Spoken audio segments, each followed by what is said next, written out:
Do you have a gas dryer that is starting to not heat up your clothes anymore? I'm going to show you the best fix. Well, Carmen and I will show you the best fix. Basically, with my dryer right now, what just started happening recently is the clothes have not been getting dry, obviously, so the dryer's taking a very long time to dry, and it's making a strange noise when it gets to a certain point. And basically what I found out that was doing is it starts its initial cycle right here, right? If you guys can lift this up, there's a screw here and a screw here on the bottom. Carmen, can you back up? Can you do that? That's a little dangerous.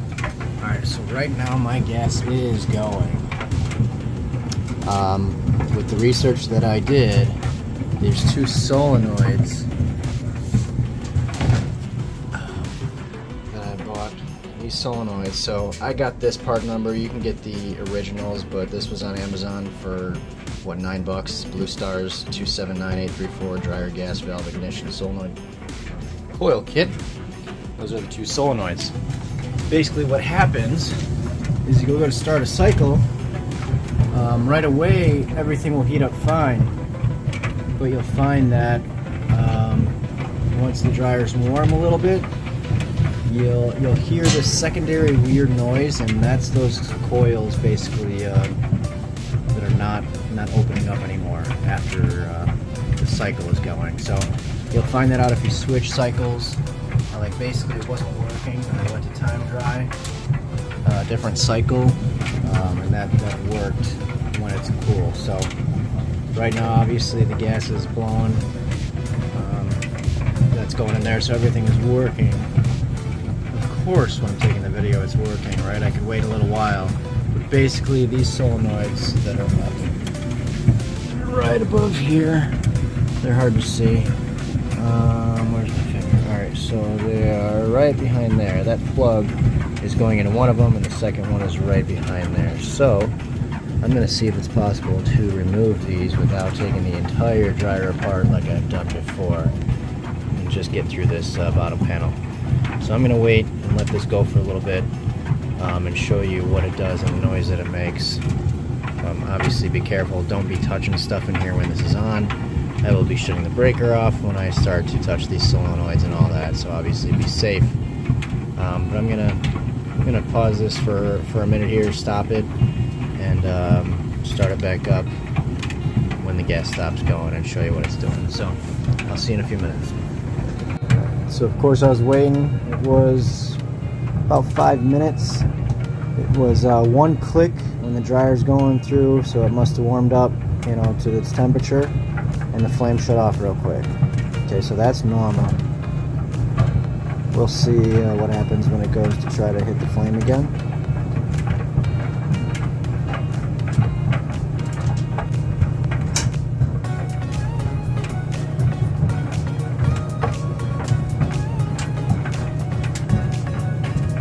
Alright, there's the glow. So you know the igniter is good when you see that igniter. Oh, flame, that's good. Everything was fine there. Made a nice click on. So these are things you can kind of test by looking at it. Igniter's good. Gas is flowing. You don't smell any gas. Obviously that's something you want to be aware of. And so that's fine. And again, I started noticing mine because it was just getting sporadic where all of a sudden I was like, my clothes aren't dry. That's really interesting. So I will let this go. Oh, that just popped off again right there. That's what happens when it's to temperature. So we'll see. I'm going to leave this on then. That's the noise. So you hear that? That's what it started doing. I started hearing a different noise. So there's the igniter. It's good. So that noise, I believe, is the solenoid trying to open, and it's not opening anymore. Right there, and it just clicked off. So you see how we had the igniter go, but no gas is going, and we had that interesting noise. So that is telling me that is one of the two solenoids that's going bad. Again, like I said, it's $10 for the two of them. You're going to want to replace both at the same time anyway. So that'll be the issue. If you're hearing that and or have the same kind of issues and know that it's not the igniter, you know, the gas isn't leaking anywhere, you know, stuff like that, this is an easy part to replace here. So I'm gonna go ahead and shut everything down and see if I could record getting these two solenoids out, you know, right above here. So that's where I'm going to be working, and I will be back after I shut power down here. It's that same noise again. I guess I can just show you. So yeah, the dryer will keep on trying to ignite, but once that solenoid gets too old, it's too warm, it doesn't want to open up again. So you'll just keep hearing that noise over and over, and your clothes won't be drying. But everything else works. Everything else will show it's working, running. It will just keep staying on a longer time and temperature and try to keep drying. And eventually your clothes will get dry because they're just tumbling in there with air, just no heat. So it's just going to take forever. So just those things to keep in mind, and I will be back showing you the replacement of these solenoids. All right. Breaker is shut off, and I wanted to see without taking the whole thing out, because it's just completely difficult to remove this whole thing in the small space that I have here. Turn it to get everything back in the vent. I got to take the fridge out and all that, so I wanted to see if there was a little hack to see if I could get at these solenoids, right? So I told you about the two bottom holes. You know, once if you can lift up the bottom a little bit, so that bottom panel, there's the front hole there and a front hole right here. Those are going to be your first two holes, that one right there, to get this panel off, right? So once you do that, then there's two more holes, this one right here, and then underneath on this side right there, for the top. Take those two out. It's a 1/4 inch drive. Take out the Phillips here and here, and you'll be able to pull this panel out a little bit. Okay, so that's a little wavy here, right? Put this light up in here. So I was able to do that, pull that out a little bit.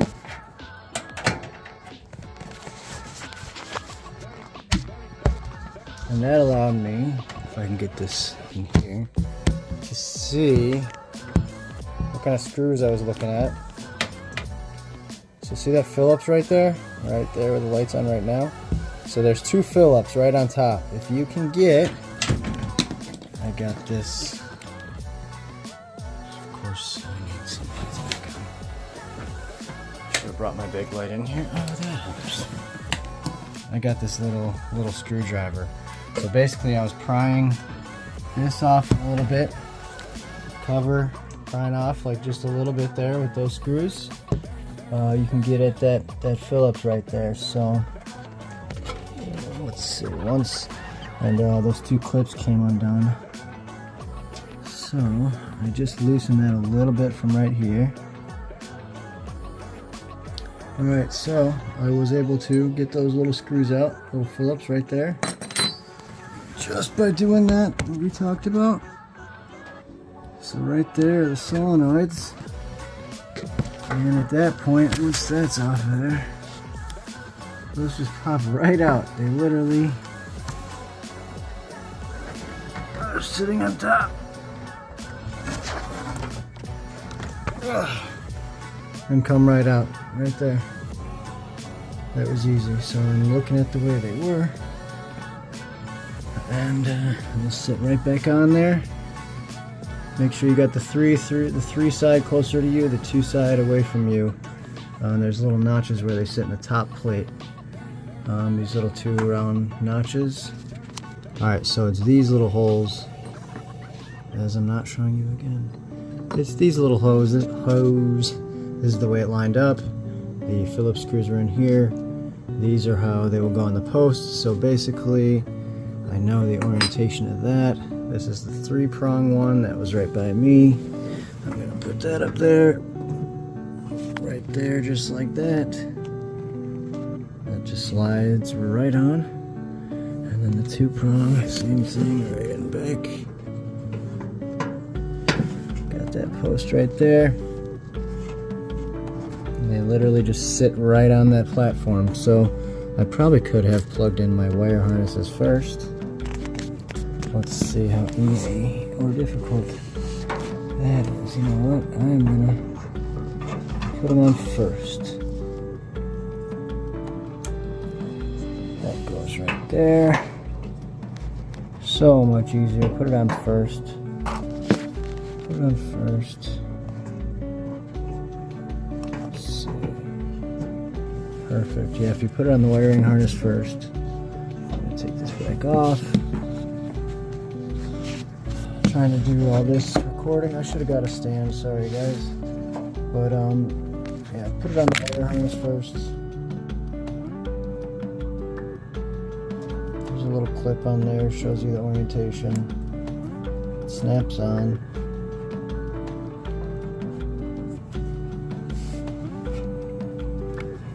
It literally just sits on that post.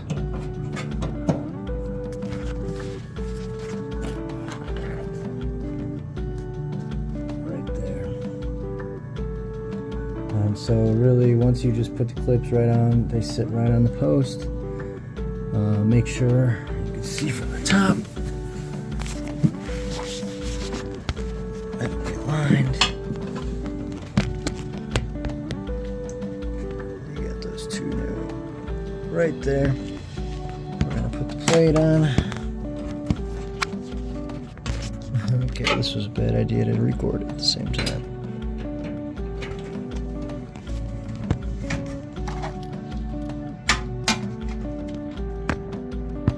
Lights on. Make sure the little notches are in place. I think the second one's a little off. There it goes.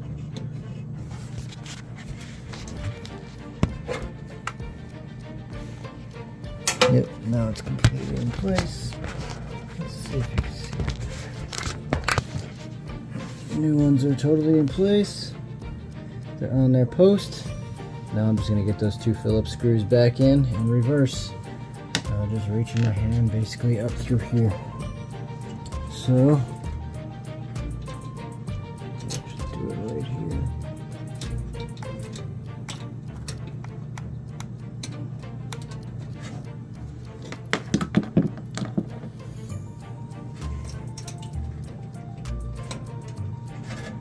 One screw in there.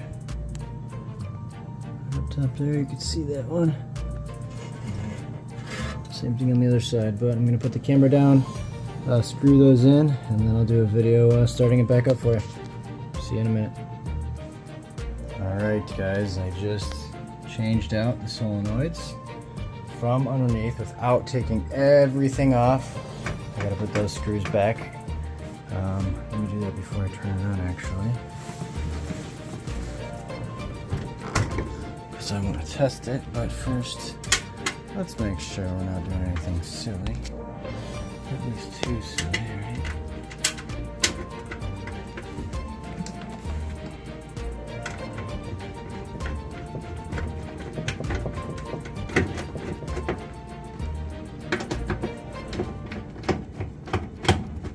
Alright, we'll get back those in there.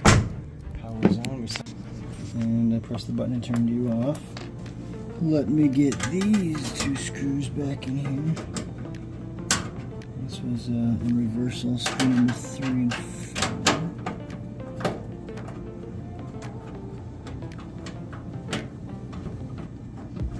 Yeah, I usually have my drill with me. Again, I was trying to do this real quick to see if I can get in here and actually see if this works. So again, I'm just throwing these in real quick to test. I'll come back and tighten this up later. Power. We're good. Let's go normal. We got tumblage.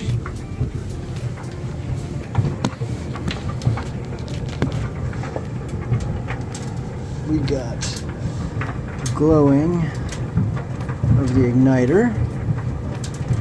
No noise. That was the click of the solenoid and it releasing the gas. So that is step number 1. Dryer is working as intended. Now this is going to go on for quite some time here, but what should happen, and what I'm thinking is going to happen, is this will stay and dry until completed. And now that it's not a wet load, of course it'll be faster too, but let's just see here and let this go through. It took 2 or 3 rounds last time for the gas to stop coming through. So we'll see. I'll probably fast forward this, but we'll see if we can go 3 of these cycles. And man, if this was it, that's so worth it. $10 part. Excuse me. Probably some lint in my throat. Yeah, $10 part. Just taking a few screws out. Again, I have ripped apart this entire dryer a few times. I've taken the entire drum out, replaced the pulleys and belt 1 or 2 times here. The reason I keep repairing this one is because it is underneath this counter height with no wheels on it. You see the frame is to the floor. They don't make one this height, how low my kitchen countertops are, kind of thing. So it's very hard to find a replacement, one that I'm going to be sure that lasts, well, that can fit in here anyway. So learn how to repair things. And again, why throw something away when you can fix it with a $10 part? Okay, there's that first click. So we know the solenoid's working, turning the gas on and off. That's good. Started at 35 minutes, it went down to 31.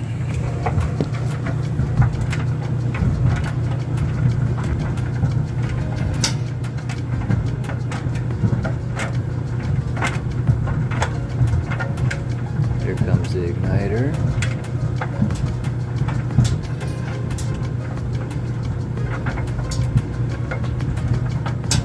Click the solenoid, release the gas.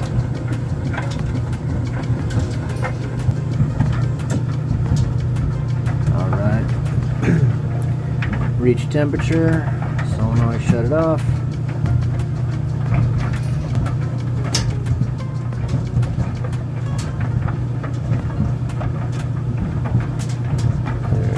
The igniter.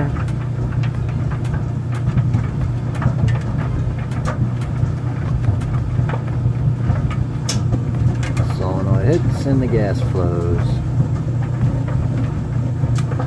That's working exactly the way it is supposed to be without that other noise. We'll see. I'll go through one more cycle just to double check. That should be heated up now. This is definitely where it was failing last time at that third light up. Didn't work. If we even make it that far, because look, we got 5 minutes left. It's doing so well. I knew that would happen. Alright, cool. We get one more hopefully.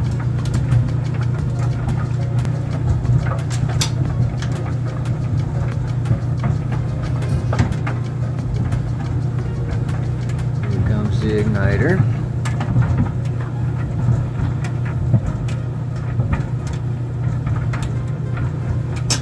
And the solenoid with the gas release. Working perfectly. 3 minutes left. The dryer is drying. I'm gonna say that's a win right there without taking the entire thing apart, especially. So that little hack is basically what I wanted to show you.